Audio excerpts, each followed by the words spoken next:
pagi. Pak. Ini masih pagi tapi kita udah disuguhin pemandangan yang sangat amat jarang terjadi. Jangan.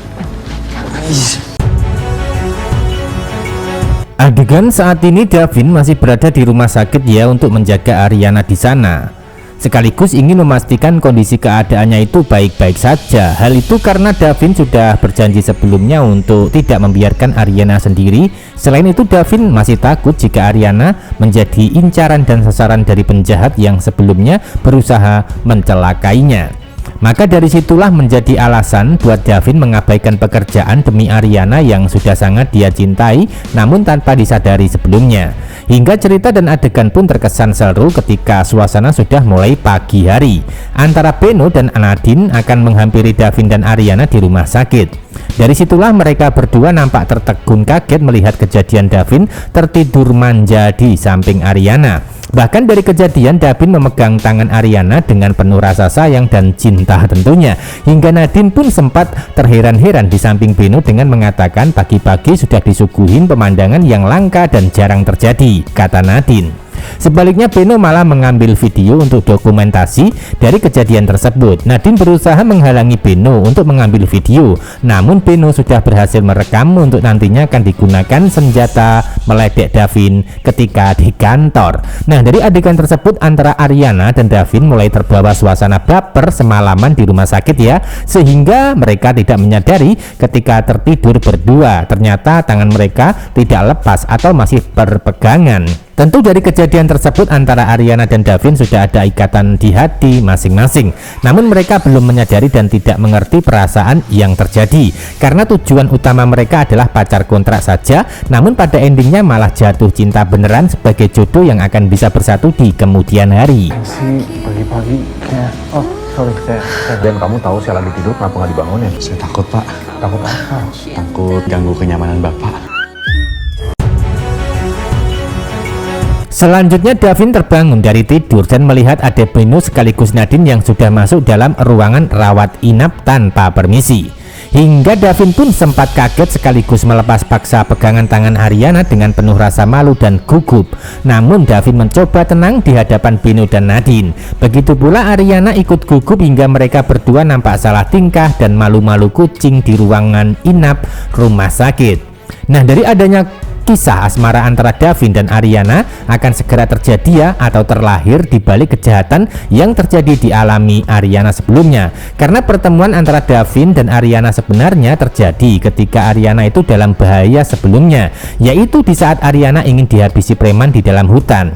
Antara Beno dan Nadine nampak kompak untuk terus meledek Davin dan Ariana di dalam ruangan inap, sehingga akan memancing emosi Davin yang nampak marah dengan mengatakan, "Ben, kamu tahu saya lagi tidur, kenapa tidak dibangunin?" kata Davin nampak bertanya sekaligus memandang Beno dengan penuh marah. Namun di hatinya merasa malu setelah ketahuan pegangan tangan sama Ariana.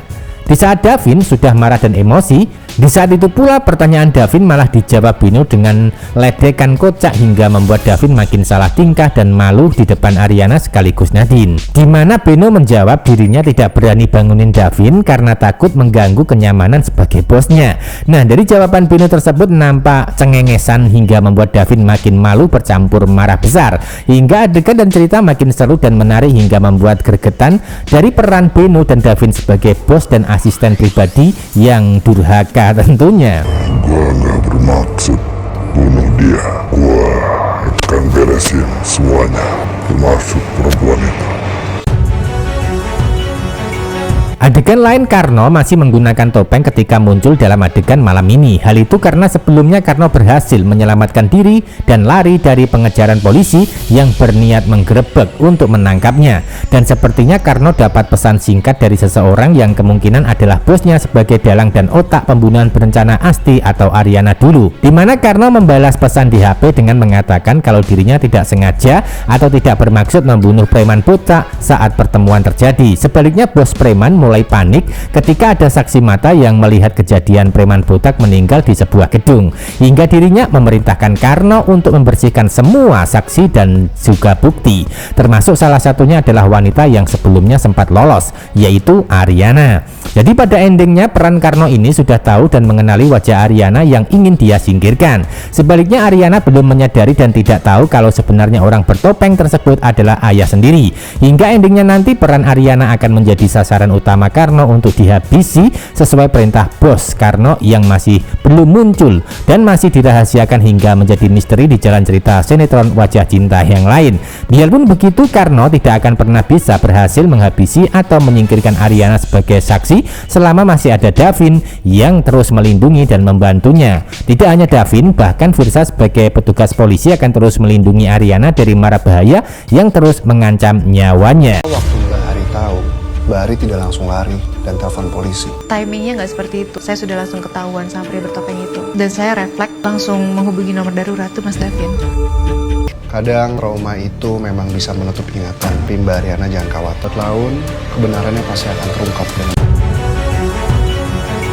Adegan lain, Ariana sudah sehat namun masih menjalani perawatan medis di rumah sakit sementara. Nah, dari adanya Ariana sudah sehat, maka akan menjadi saksi kunci di kantor polisi dari kejadian sebelumnya, termasuk salah satunya menjadi saksi atas kasus meninggalnya seseorang di lokasi gedung. Sebaliknya Firsa terus mengorek informasi dan keterangan dari Ariana untuk ditanya-tanya terkait kasus tersebut saat pertemuan di rumah sakit. Kenapa Mbak Ari tahu tidak langsung lari dan telepon polisi? Tanya Firsa terkesan memojokkan. Sebaliknya Ariana akan memberikan keterangan sesuai dengan situasi dan kondisi yang ada saat itu, di mana Ariana menyatakan kalau timing atau keadaannya tidak seperti yang dipertanyakan, hingga Ariana menyatakan kalau dirinya sudah keburu ketahuan dulu sebelum berbuat apa-apa, namun sempat menghubungi nomor darurat dan ternyata Ariana menyatakan kalau darurat itu adalah nomor dari Davin. Nah, dari situlah pertanyaan Firsa mulai dihentikan.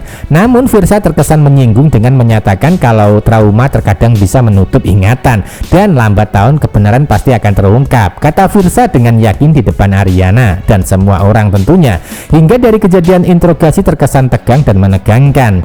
Nah, dari adegan tersebut sepertinya Firsa mulai curiga dengan Ariana yang mencoba menutupi sesuatu. Namun Firsa tidak bisa memaksa kehendak dan akan tetap terus menyelidiki kasus yang terjadi, karena itu semua berhubungan dengan kasus masa lalu yang masih diselidiki dan diproses oleh Firsa dan tim petugas polisi setempat. Makin tegang dan seru, jadi jangan sampai ketinggalan kisah lengkapnya hari ini. Terima kasih.